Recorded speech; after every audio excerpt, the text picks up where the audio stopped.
Jai Hind everyone. Welcome to my YouTube channel which is Explore Yourselves, Banking and General Knowledge etc. From Mailroom to Corner Office. A Banker's Journey by Dr. R. Srinivasan. Cover page of the book.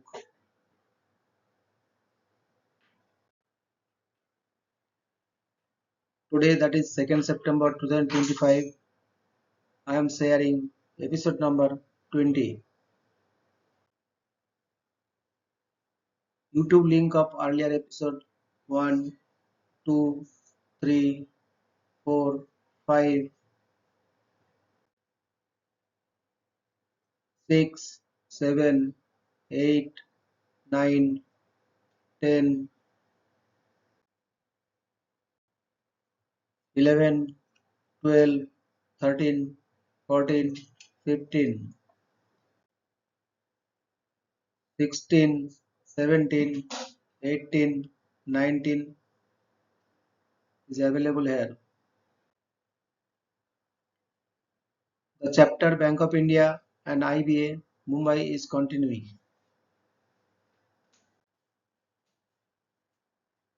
Now a deviation. There was an incident when I was asked by the finance secretary to give a loan of rupees 10 crores to one group company that was headed by a person who is no more but who is nowadays talked about as a great industrialist, innovator, and someone who laid the foundations to the richest company in Indian history. At the time when the instructions came, the reputation of this group was not so highly reliable that I could willingly extend that facility. The mere fact that he wanted only rupees 10 crores justified my apprehension. The same group can now ask any bank to give rupees 10,000 crores, and probably every bank would vie with each other to oblige.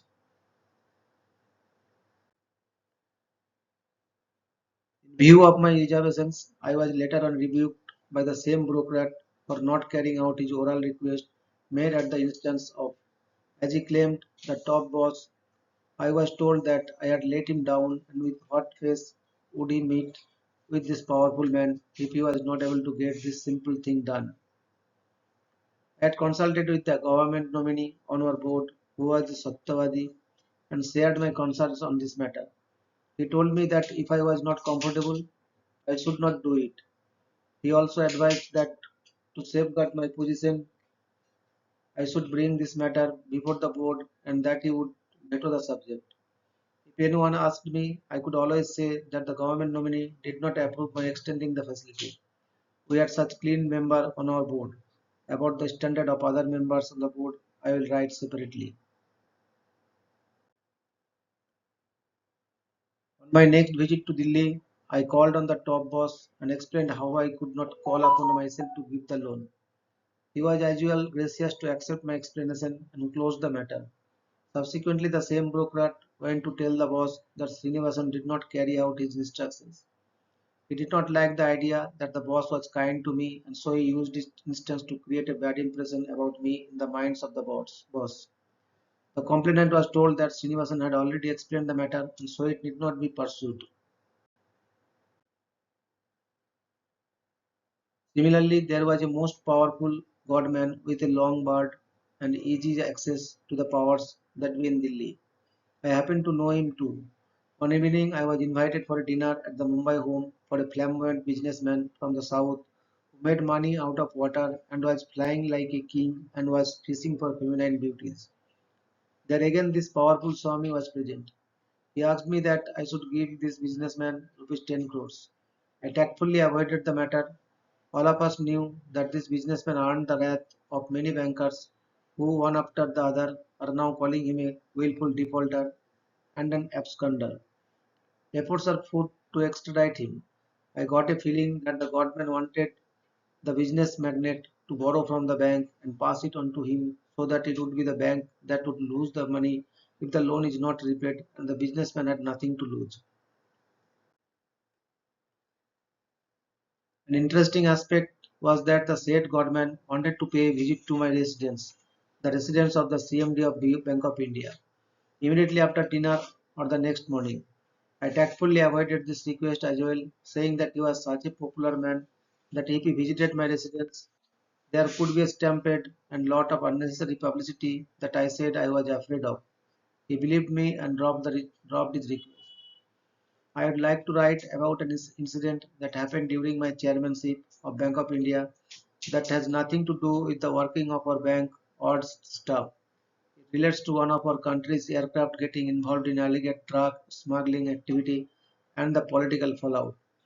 Before we discuss the incident, I reproduce below a relevant news item. Victim of persecution, Nigeria charges Air India crew members with drug smuggling, October 31st, 1987, updated 1518 IST.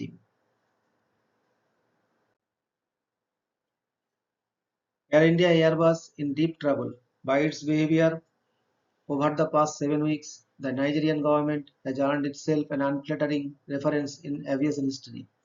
The Nigerian military rulers not only detained an Air India Airbus 300 Bs at Lagos Muratala Muhammad Airport, but also defied the orders of their own judiciary and confined three members of the crew to a prison meant for hardened criminals.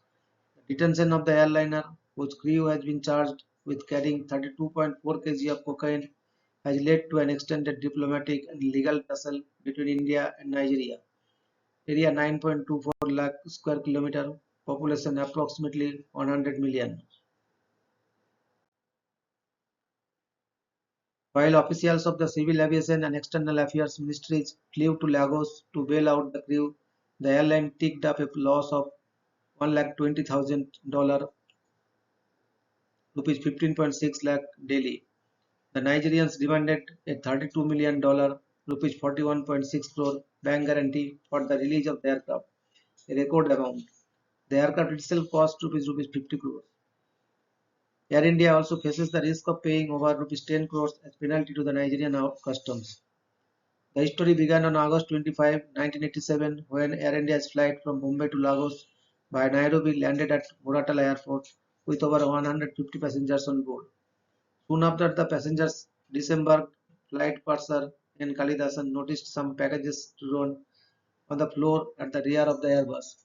Kalidasan informed in the flight supervisor A.K. Chakraborty and flight left engineer N.K. Chakraborty, and the three jointly decided to call in local security and customs officers. Other crew members, including the pilot, had by then disembarked. The above news items should be borne in mind before reading the following write-up. Bank of India had its branch in Africa in Nairobi, Kenya. It also had a joint venture in Zambia with another nationalized bank. By arrangement, the chief executive of that joint venture bank was appointed by the owning banks by turns. Bank of India also had partnered with Nigerian government in owning the Allied Bank of Nigeria in Lagos. By virtue of that, the chairman of Bank of India was the vice chairman of the Allied Bank of Nigeria. When the incident described in the news item above happened, the government of India was under great stress because Indian nationals were held and the aircraft belonging to government of India was impounded for a crime that had far-reaching consequences. When this happened, our Prime Minister Rajiv Gandhi was not in India as he was on an official tour abroad. The Nigerian government was persuaded to agree to release the plane and the crew of the aircraft against payment as mentioned above. Later, the Nigerian government was willing to accept a bank guarantee for the amount instead of cash payment. Swiftly, the government of India asked State Bank of India to give the said guarantee. Equally quickly, as SBI's guarantee was not accepted by Nigeria. They were only willing to accept a guarantee by Bank of India, which was a bank fully owned by the government of India. Rajiv Gandhi was kept informed of these developments on a minute by minute basis and he gave instructions to see that this was done immediately. During the night, I got a telephone call from New Delhi asking me to see that this was done the following morning. There was no board meeting to consider the proposal and give approval. On the following day, the necessary tasks were performed and in due course the whole matter was sorted out.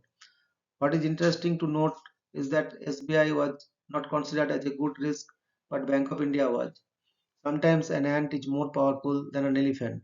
Of course, we are certainly not as small as an ant, so please do not take offense to this light-hearted conclusion. One of our general managers by the name of Mr. N.T. Bhavnani went to attend a board meeting of the Allied Bank of Nigeria as Bank of India's nominee.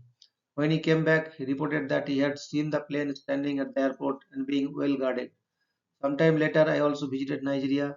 I think at that time, our Mr. V.H. Ramakrishnan was deputed by our bank to the Allied Bank of Nigeria. At that time, the country was reportedly not a very advanced place, but the people there liked to live in luxury.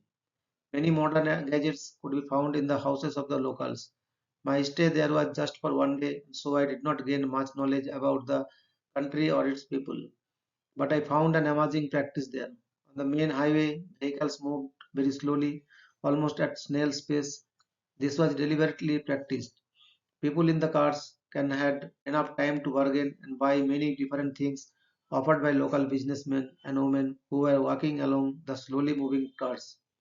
Items such as televisions, radios, and many electronic items, including refrigerators, were on sale, as were clothes, both ready-made and tailored. Because this was meant for vehicles moving slowly, it came to be called the go slow market. Bank of India, having branches outside of the country, gave me a rare opportunity to visit places that in the normal course of my life I would not have even imagined. I will devote an exclusive write-up about the foreign branches I visited, the colleagues whom I met there, and any interesting episodes. Bank of India has been a pioneer in conceiving the idea to open branches outside India. The bank had branches across the globe from San Francisco to Tokyo. The Scottish author John Wilson was reported to have said that the sun never sets on the British Empire. There is some similarity in this statement as regards Bank of India too. Presently, the bank has overseas presence in 22 foreign countries spread over 5 continents with 56 offices, including 5 subsidiaries, 5 representative offices, and one joint venture at key banking and financial centers. Some of these important branches outside of India are manned by senior and experienced officers of the bank, rank of general managers. Depending on the importance of the place and the nature of the business it develops, higher level officers are deputed to head them. All these branches are strictly supervised and controlled by the Foreign Department at the head office under the direction of a general manager. This particular person must not only have practical knowledge of foreign operations but should also know the local laws where such branches were operating. He needed to keep himself up to date with the changing political situations there and their effect on our functioning in that place. During my time, Bank of India had an excellent setup of their foreign department. In June 1987, when I joined the bank, the department was headed by Mr. Chakraborty, but he retired shortly. Thereafter, Mr. N.T. Bhavnani, general manager, took over the role and was ably assisted by a team of highly capable officers. One of them was Mr. Pause, about whom I mentioned in one of my earlier chapters. He was very intelligent, very honest, very straightforward, and fearless in his undertaking. Bhavnani, affectionately called Nadi, was always very level-headed, patient, and appreciative of the difficult conditions of the competition among which our overseas branches were functioning. Managers of such branches had a high regard for Nadi, for they were sure of getting fair treatment. I greatly depended on Nadi in regard to our overseas operations as they were contributing nearly 25% of our profits with just 36 branches at that time. Luckily, he is still around and living in Mumbai. He retired a few months before I laid down my office. Circumstances have made us continue our friendship even after retirement. While I am happy about continuing this friendship, it was sheer misfortune that the circumstances that forced it on us were totally unexpected and unwelcome. While hating the circumstances, the net result of my continuing the friendship is something I will cherish always. More about this later. Visiting foreign countries is no longer a big achievement these days, but for a person of my origin and growth, it was certainly a dream that came true during my career. I therefore considered myself lucky to be able to visit some of the countries where Bank of India had branches. Similarly, officers who were seconded to post in those branches also considered themselves very lucky, but some were luckier than others. Equally talented people did not get equal treatment, maybe for lack of the right push at the right time. There are some who were far more superior, by which I mean luckier, blue-eyed boys to have not only got a posting outside India, but to remain there for a continuously long period of time. I will not mention the names of such officers because they must have already retired and settled down happily. God bless them. I often think about some of the bright officers who did good work but did not receive due recognitions. In those days, even if the chairman wanted, it was not possible to promote anyone out of turn or give any monetary benefit.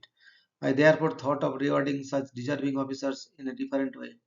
I had sent some of them to visit some overseas centers of their choice at the bank's expenses. I deputed them to Paris, Tokyo, London, or New York, etc., on some sort of office work. Some went to get replies in person from an overseas branch for some matters that HO had written to branch about. Some of them were sent to places like Kashmir or Darjeeling and office work. That was within my powers. Would you call it a judicious or a misuse of powers? While on this subject, just consider the fact that the chairman, who can visit any of his bank premises within India at any time of his choice without any need to obtain the government's permission, had to seek their approval to visit any branch outside India. What is the logic in that? And do you know who decided at this at the government level? The bank's letter to the government first goes to the undersecretary, and if he likes, he can simply put up a note saying this chairman had recently visited XYZ country, and therefore we may ask him to defer his proposed visit for some time. It is general practice in government for all officers above the undersecretary to just say, I agree, and the file is then disposed of. I was pleading with the government, as chairman of IBA, that they should relax this requirement. I suggested that at best they could give standing instruction to banks that their chairman could go out of India once or twice a year for a period not exceeding 10 days at a time. But the country he would like to visit should be left to him and to the needs of the bank. After repeated persuasion, this was considered.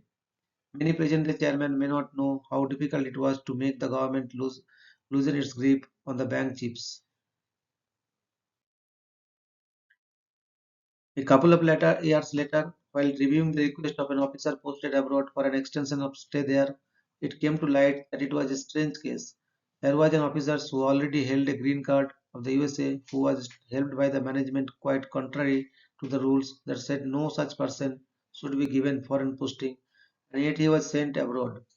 He was not posted to the US directly but was given the privilege of going there after spending some time in the pretext of getting familiarized with the working of overseas branches in Singapore, Hong Kong, Japan, San Francisco, and then finally to the post in New York City.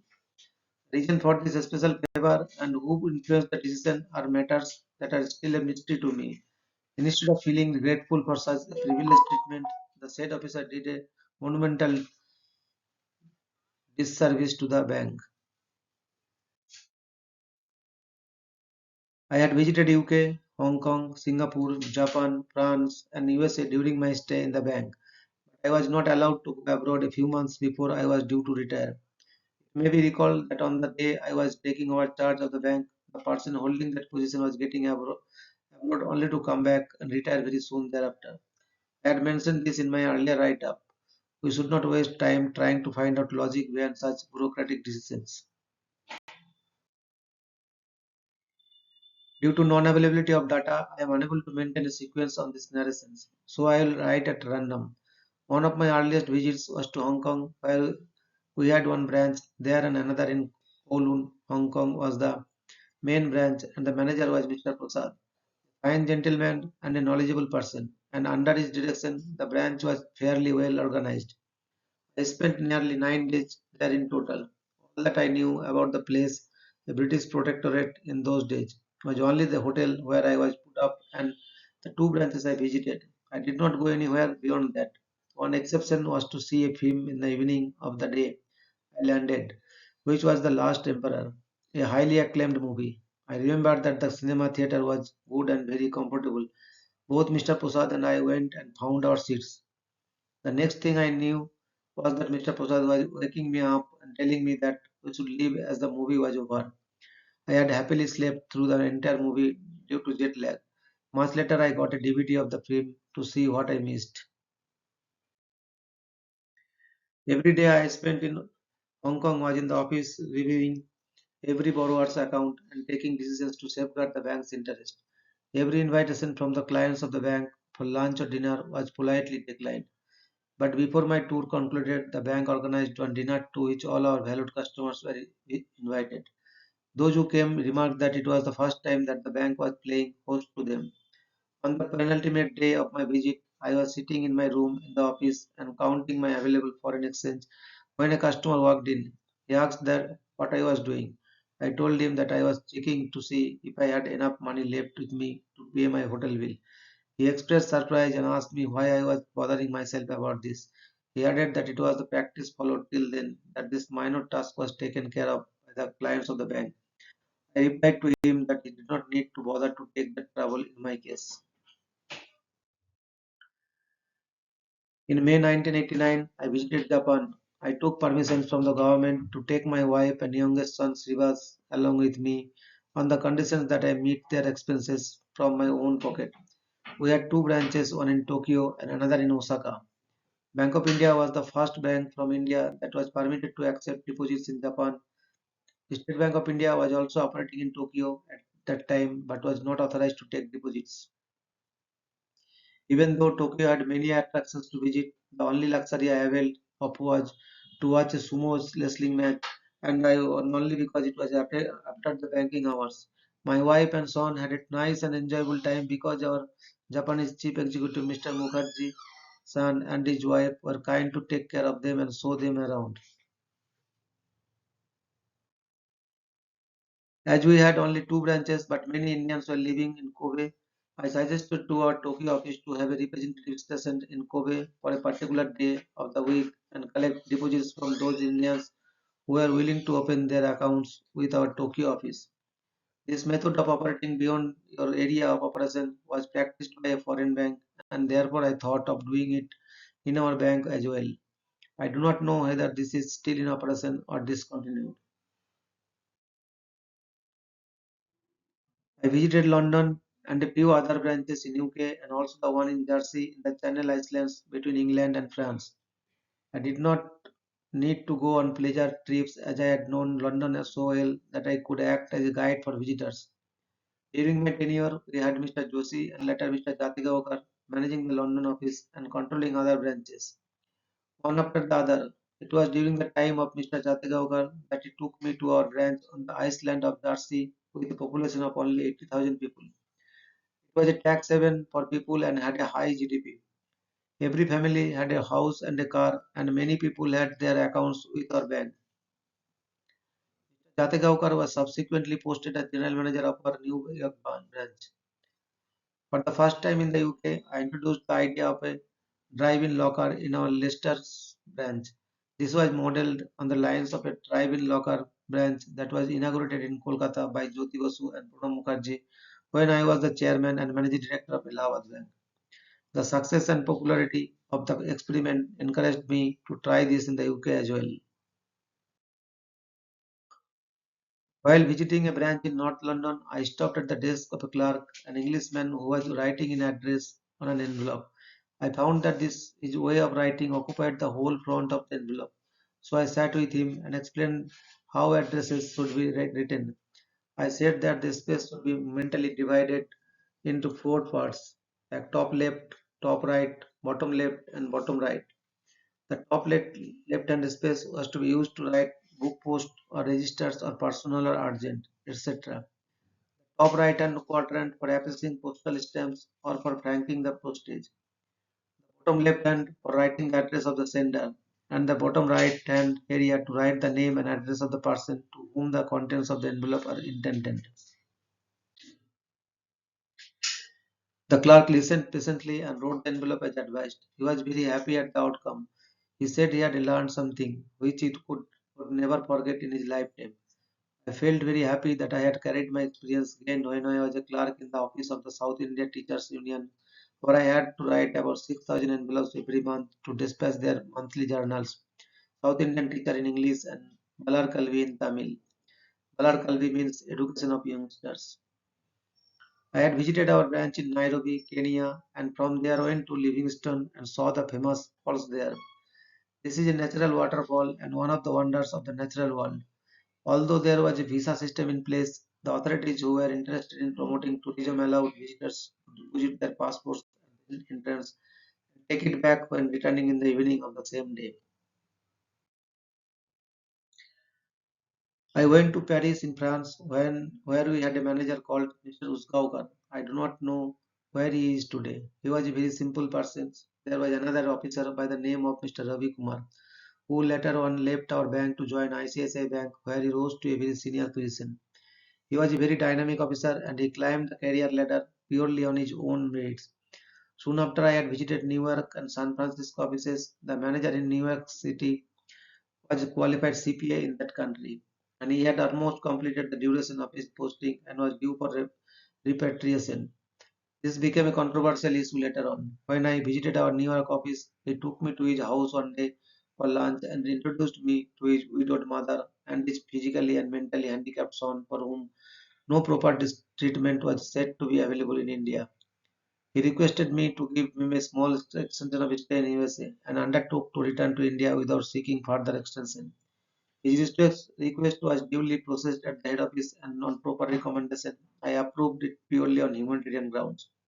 This also became an embarrassment for me at the later stage, but this matter needs to be separately written about for better appreciations of the circumstances. I am seriously debating within myself whether or not to write on this and some connected matters, as they may throw open a Pandora's box that could cause a lot of embarrassment to many people. Many are aware of the meager amount of foreign exchange allowed by the government and RBI for such overseas visits by the chairman. This may be the main reason for senior officials resorting to unhealthy practice of expecting the local staff to manipulate their expenses. One such example of this was narrated by me earlier. In New York, being aware of this situation and perhaps it keeping it with past practice, the local manager had the idea of putting me up as a guest of one of our bank's clients so that I could save the daily allowance given to me. I refused. I told him that I was prepared to pay the entire amount allowed to me, within which I asked him to find a place for me to stay. Thereafter, he managed an alternate accommodation. On the final day of my stay, I paid the entire amount to him in the presence of another officer and requested him to settle the dues. Much later, I was told that this accommodation was also at the guest house of one of our clients who was letting it out for rent. That is why I insisted on paying the amount in the presence of another officer. Some members of the staff volunteered to get me breakfast and food from their homes. I am deeply indebted to them, but unfortunately, I do not remember their names to thank even now. I vaguely recall that there was one called Mr. Babu. He brought me upma from his house, and as it was one of the South Indian variety of breakfast, I relished it more than other items offered by others, and perhaps that is why I remember the name of the Annadata, one who donates food. How I wish I could reconnect with them and repay my debt of gratitude. For a change, I am going to devote this next section to my involvement in the Indian Banks Association as its chairman. I was heading this industry's apex body for a record period of nearly four terms continuously, whereas normally a chairman holds this office for just 1 year. It goes by rotation, and the senior most member of the managing committee becomes its chairman. Foreign banks chief executive in India are not eligible to hold this position, but the senior most among them becomes one of the four deputy chairmen of IBA.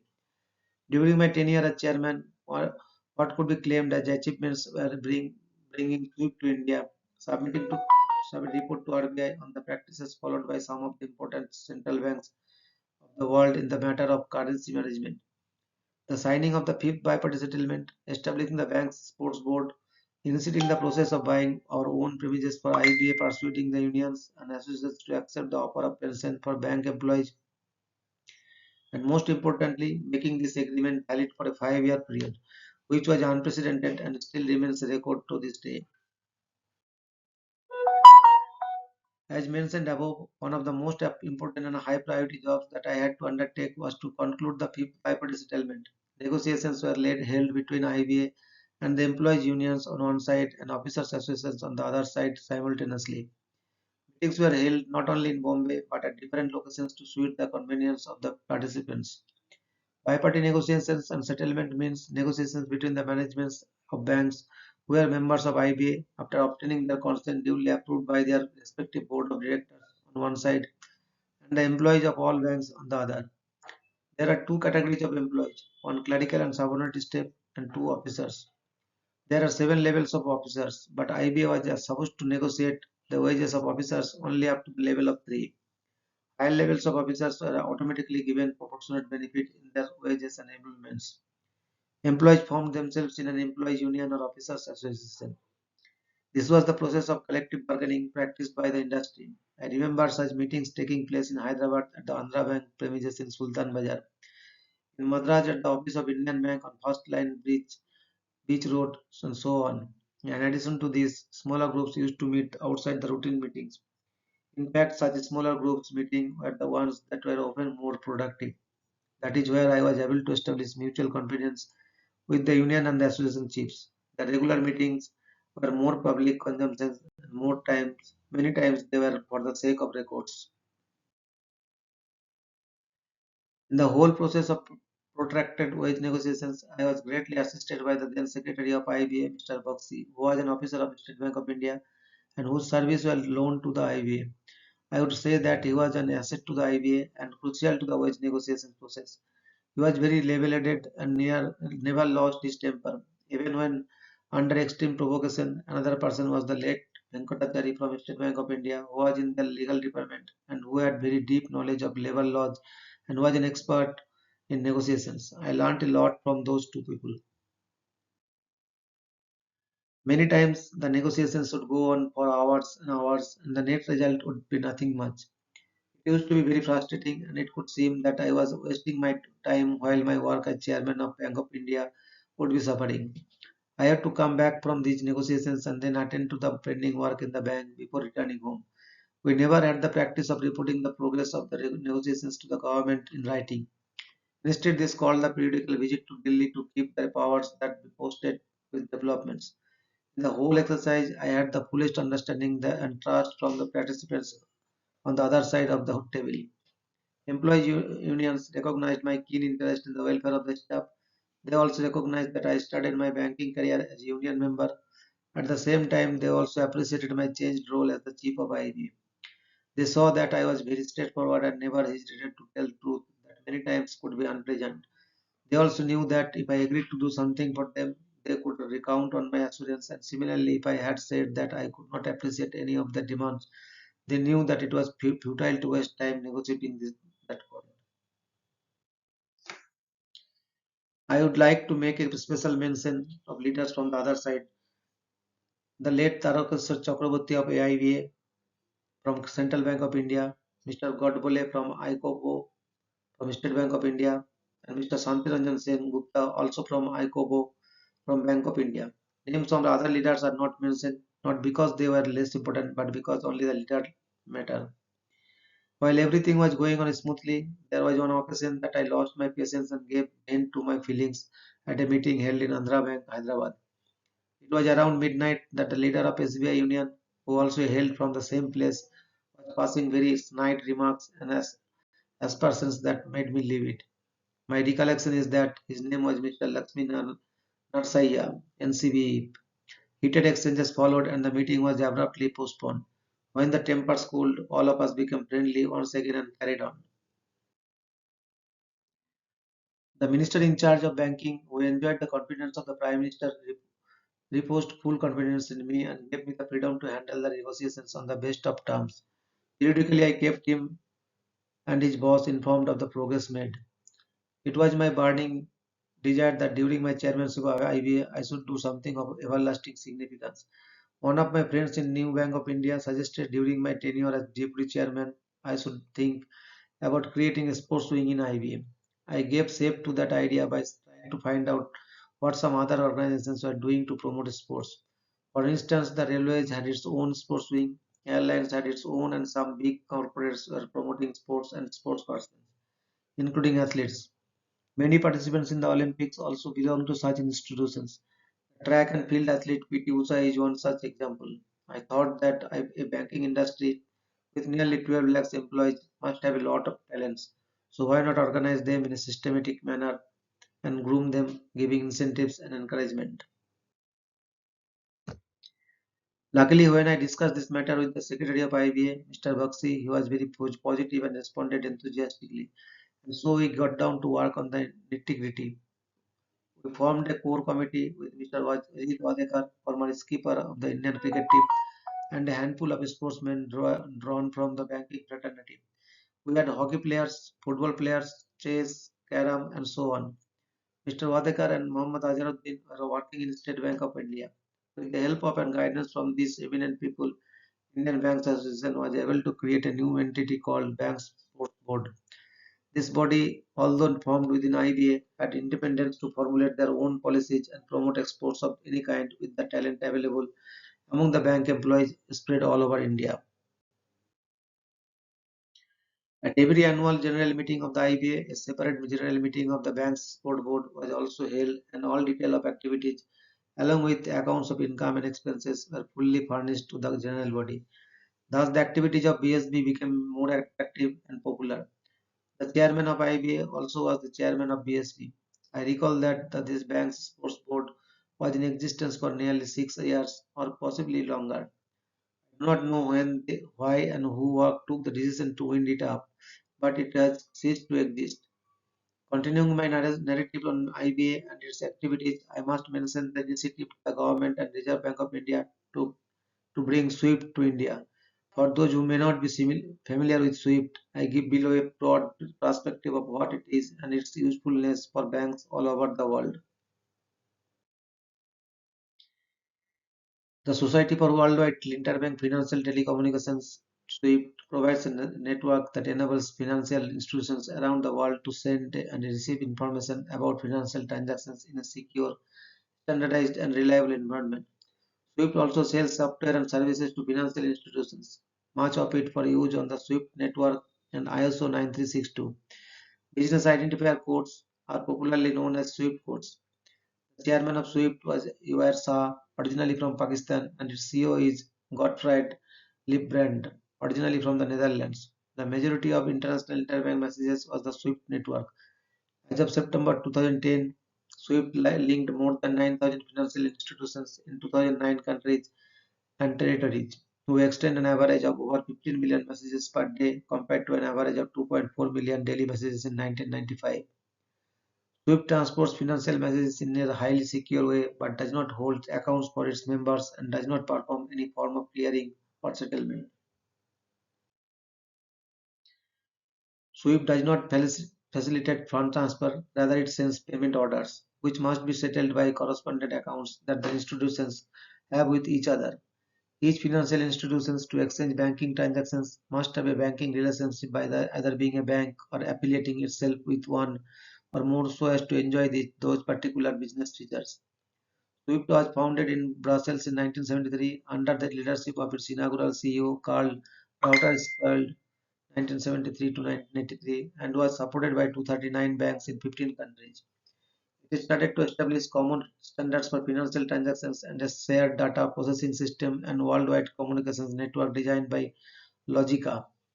Fundamental operating procedures and rules for liability, etc., were established in 1975, and the first message was sent in 1977. Swift's first United States operating center was inaugurated by Governor John N. Dalton of Virginia in 1979.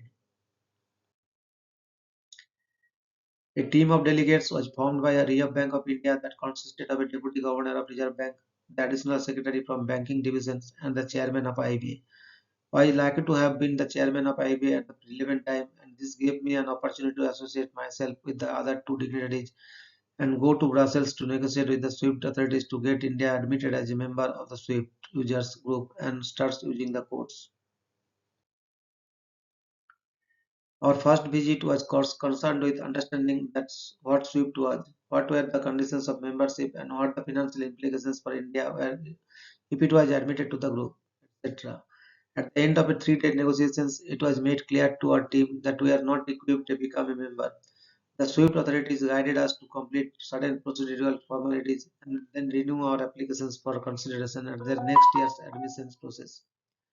On our second visit a year later, we had made substantial progress in meeting those requirements, and so we could see that our admission was not far off. However, we returned home again without securing it. On our third visit, this task was accomplished. Frankly, I cannot claim any credit for this great achievement as it was entirely due to the efforts of Dr. Rangarajan, who was the Deputy Governor, and Mr. V.P. Sani, the Additional Secretary of the Banking Divisions.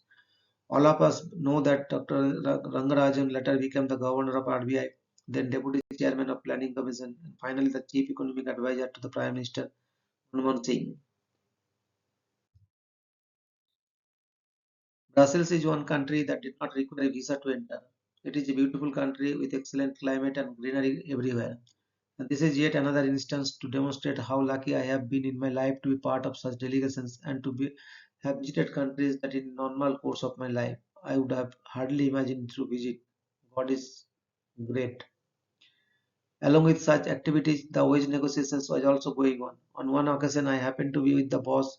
In the course of discussions, he asked me how the wage negotiation was progressing.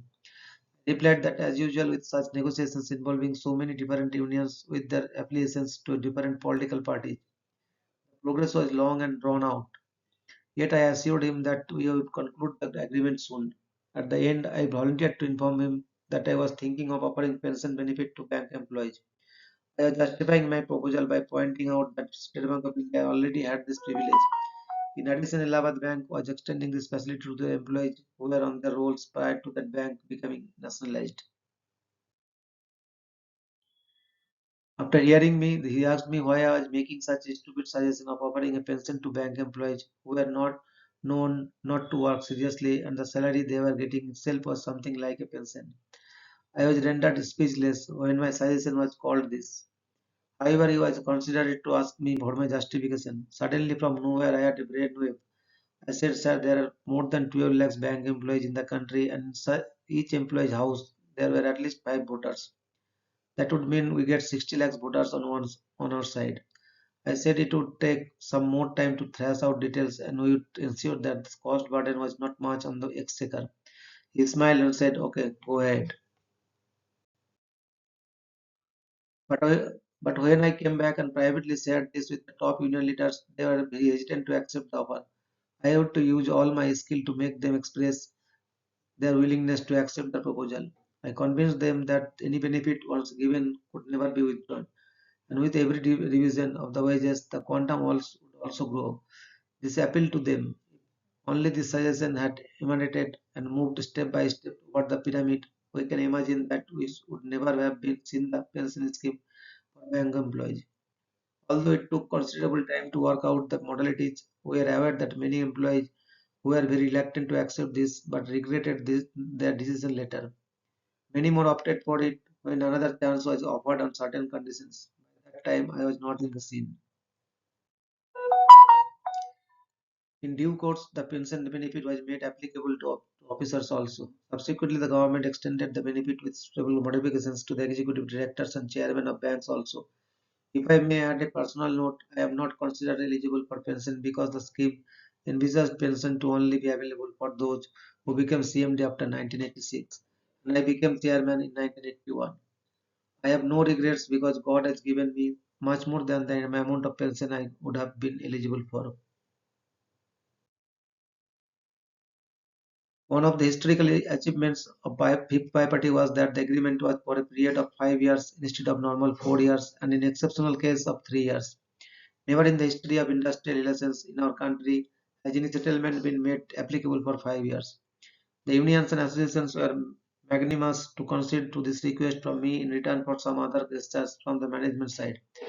Many may not understand the financial gains the industry was made by this simple 1 year extension because it had a cumulative effect.